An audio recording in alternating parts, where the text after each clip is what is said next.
Hi, this is Mike from Mike's Unboxing Reviews and How To, and on today's video we're going to be taking a look at 4 heavy hitters from Thermaltake in the high-end power supply range. Just a video so you can kind of know what the differences are between the various ranges that Thermaltake do. With power supplies now pulling more power than ever, your power supply isn't just a box of cables, it's a sophisticated piece of power management. So coming in at number 4, we've got the ToughPower GT 1000 watt Snow. This is the aesthetic powerhouse. Now this one is a great starting point for our high-end list. It's an 80 plus gold and provides 1000 watts of overhead. The snow factor is great for an all-white build. While most white PSUs still have black connectors, this one carries through the white aesthetic right way through to the 12 volt 2x6 cable. The ranking logic on this one is rank 4 because while it's powerful, it's built on a more value-orientated internal platform than on the GF A3 or PT series.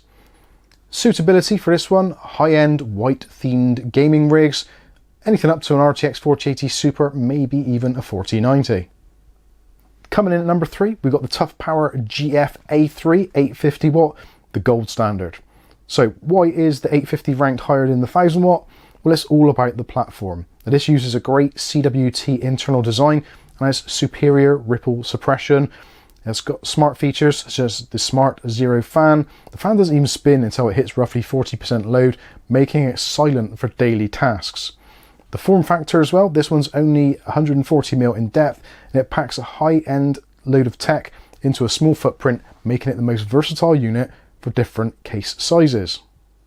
Coming in at number 2, we've got the ToughPower PT850 Platinum. This is the efficiency specialist. Now this one, we're now moving into a platinum tier, so this unit is going to hit 92% efficiency. Also, when we're talking about component quality, this is where we see 100% high-grade Japanese capacitors throughout. This isn't just about saving 50 quid a year on electricity, it's about heat management. Less wasted power means less heat, which leads to a longer lifespan for the unit and potentially your components.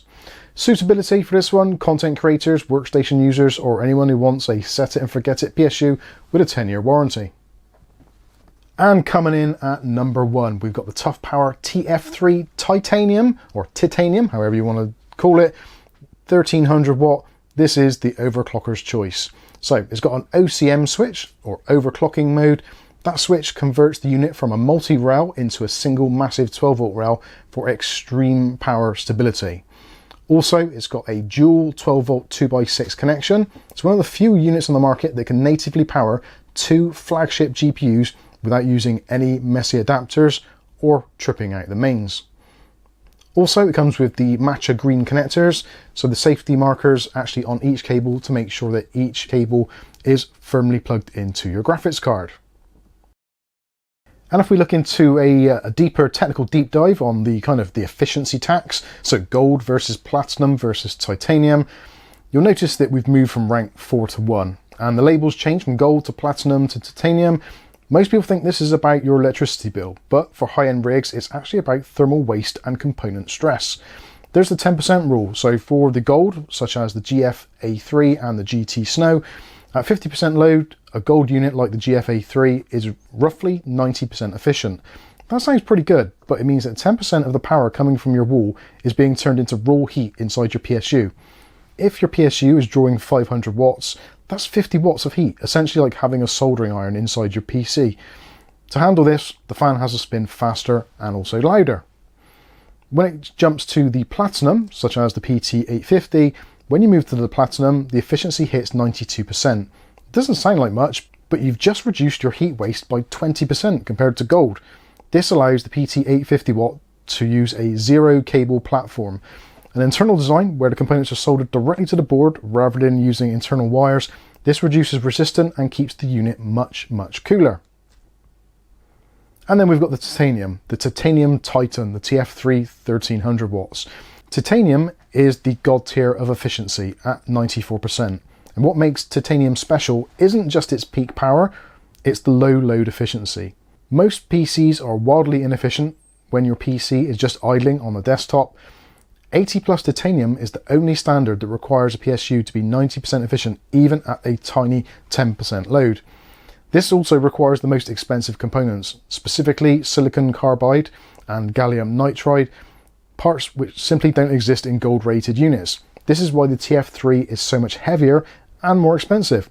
You're paying for exotic materials to ensure that your power is clean, whether you're browsing the web or pushing a 5090 to the limit. So there you go, there are some facts and figures and information about the range of higher end power supplies from Thermaltake. Hopefully you've enjoyed the video, and if you have, smash that like button. If you want to find out more, please feel free to check out the links in the video description below, or alternatively, if you want to go a little bit deeper, feel free to join us on our Discord or in the comments section, and we'll try and help you out as best we can when it comes to choosing the perfect PSU for your next gaming rig. Well, I think that's going to wrap this one up. I've been Mike, this is Mike's Unboxing Reviews and How To, and hopefully we'll catch you in the very next video. Thanks for watching.